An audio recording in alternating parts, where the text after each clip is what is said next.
I know. And now, our feature presentation. He's discovering lots about himself, and he's spending a lot more time in the bathroom. Todd? That's Toddzilla. Toddzilla, bitch.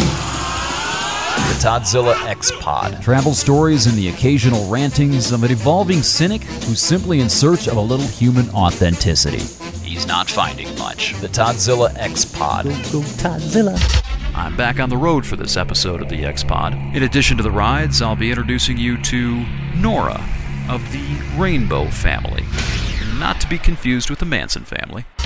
And I also spend the day with some old friends. The dates on this one are June 22nd and 23rd, 2012. Nashville was up next, but unfortunately my friend Kim was visiting family in Michigan. I saw Sean at the class reunion a few weeks earlier, and she told me to be sure to let her and her boyfriend, Mark, know the next time that I came through Nashville. I always tell people to be careful of the offhanded invites because they have a habit of being acted upon. The heat wave continued and increased, and my hangover lurked, so luckily it wasn't too long before I hitched Saturday's first ride. Dayton was driving a small pickup and was on his way to a biker rally in Cookeville, which was about 100 miles on the way to Nashville. He looked to be in his mid-60s and clearly picked me up for the conversation. He was the antithesis of the stereotypical Southerner, quite liberal actually, and had some interesting tales about his own hitchhiking days, as well as some stories about the riders he'd picked up. He was noticeably at ease with me in the truck, and we chatted all the way across the plateau. Beautiful state, this Tennessee. Dayton dropped me off in sort of a shitty spot, but after about an hour or so, I was picked up by an old-timer who was around 80 and was the stereotypical Southerner. Dear God, hope you got the letter out. Bibles and other Christian literature was strewn throughout the mid-70s caddy. I never asked his name because, well, he was clearly bothered by my presence. Yeah, despite stopping to pick me up. So we'll just call him Moses. Here was yet another Christian who picked me up, not even just for the conversation. No, Moses stopped because he was trying to secure heaven points with Jesus. I would think that Jesus isn't fooled. I feel sorry for you because you don't have Jesus in your life. I feel sorry for you because you're 45 years old and you still have a boogeyman under the bed, all right? Doesn't it make you feel better? Amen. Don't laugh too loudly, you progressive karmic warriors. This is no different from you hoping for your karmic reach-around later on. Oh, you call him a man.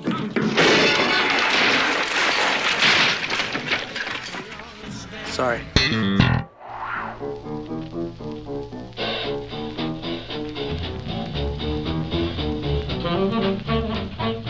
Moses took me all of one exit.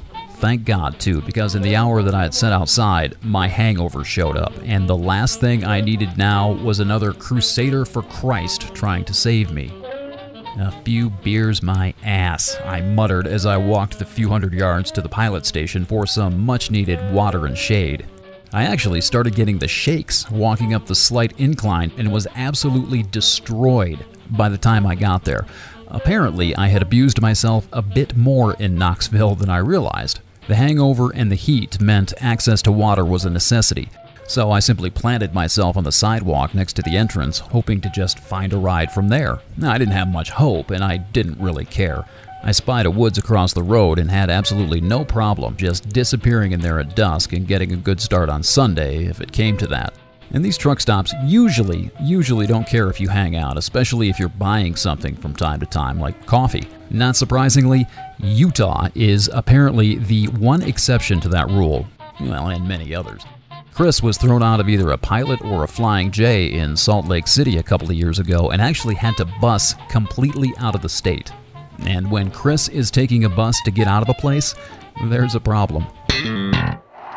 The car puts plenty of grease on the wheels of this jalopy as we really ride out for a finale. I got rhythm with Lester Young and the tenor sax. 45 minutes and at least a gallon of water later arrived the rarest of road creatures, seldom observed in its native environment, a female rainbow warrior. She was traveling alone and on her way to the Rainbow Gathering, which was being held in the mountains of North Carolina, just south of Asheville. Prancing before me was the perfect specimen. About 5'4", of course in her early 20s, wearing ragged clothes, barely adequate leather moccasins, which of course were purchased from Goodwill. She was unshaven since Christmas of '07, and proudly boasted that she was looking forward to braiding her armpit hair one day. No kidding. And she smelled like your fat, sweaty uncle. Oh, and by the way, she was incredibly smart. Her views on society would have nearly paralleled mine a couple of years ago, and in some ways still do. She rejects the concept of money while understanding the pragmatic need for it, and lived by the karmic code. Contrary to what you may assume, she absolutely refused to steal anything because she believed that karma would punish her.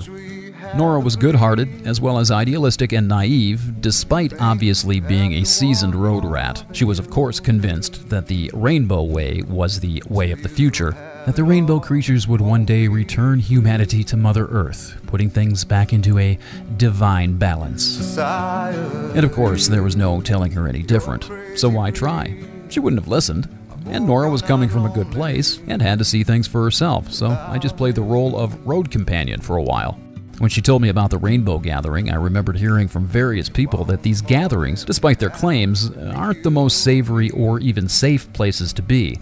Thievery, assaults, the antithesis of what rainbow culture is supposed to be. Plus, on the road, I've run into rainbowers quite often, mostly out west, and they've typically just rubbed me wrong, my warning sirens inevitably blaring.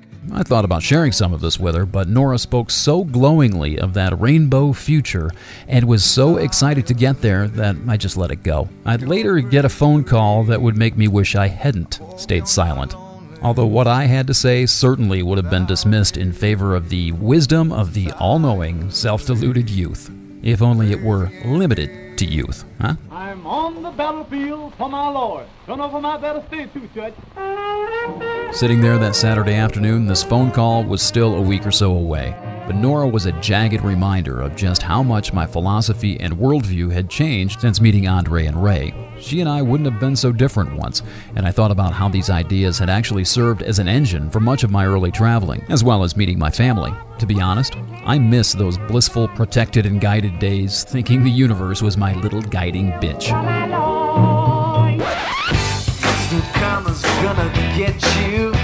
But Nora also reinforced how arrogant that mentality really was. The notion of karma never felt right, and the idea that the universe was protecting me, conspiring in my favor in the form of people and signs. That recollection sent silent shudders of shame and embarrassment shooting up my spine. Honestly, can someone please explain to me how karma and the universe differ from God and heaven? Other than by adopting karma as your myth of choice, you don't have to wait until you're dead for your open to interpretation report card. Doesn't it make you feel better? Yet for 2 years, I've been looking for a replacement purpose and drive. I may be closer to the actual reality of things now, but I wondered who was better off, the one lost while seeking truth, or the one who's comfortably nestled in with their delusions. I hope you like it, man. Oh, yes. Honestly, I liked Nora.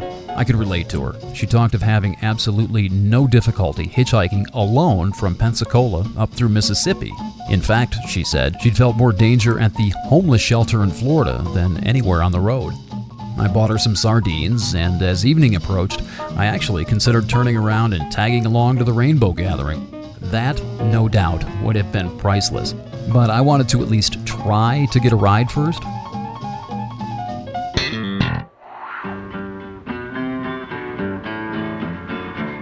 I'd been drinking massive amounts of water all afternoon to feed the hangover and was feeling much better now that the heat was relenting.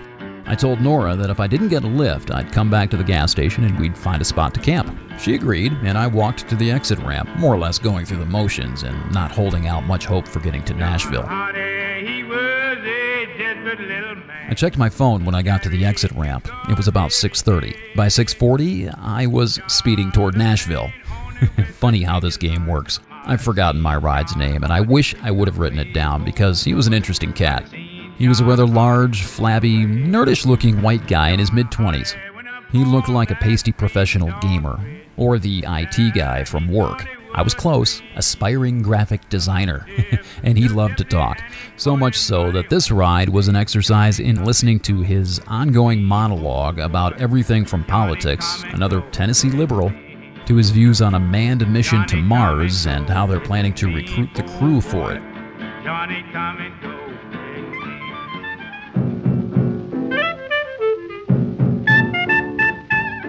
Considering how I felt, this was ideal.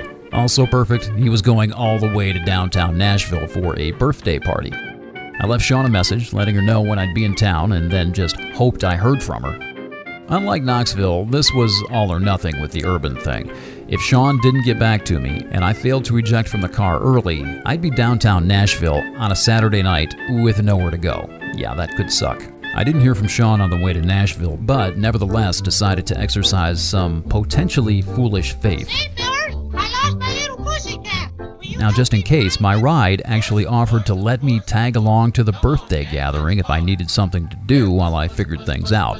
Plus, it was fucking downtown Nashville. I'm sure I could find a bar to occupy myself if I needed to.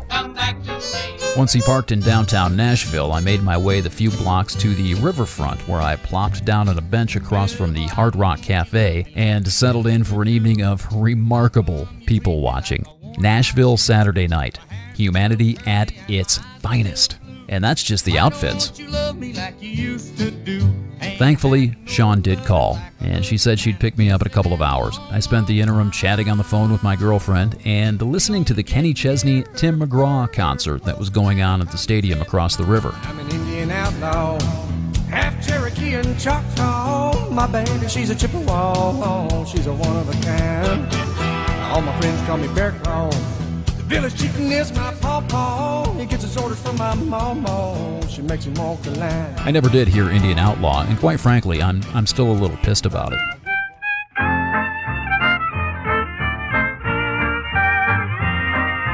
Shame on you. When Sean arrived downtown around 10 o'clock, I was horrified to learn that I'd misunderstood where she lived. I thought she said she lived in South Nashville, not an hour south of Nashville. Had I understood that, I wouldn't have imposed. Despite her protests that it really wasn't a problem, I felt like a dick.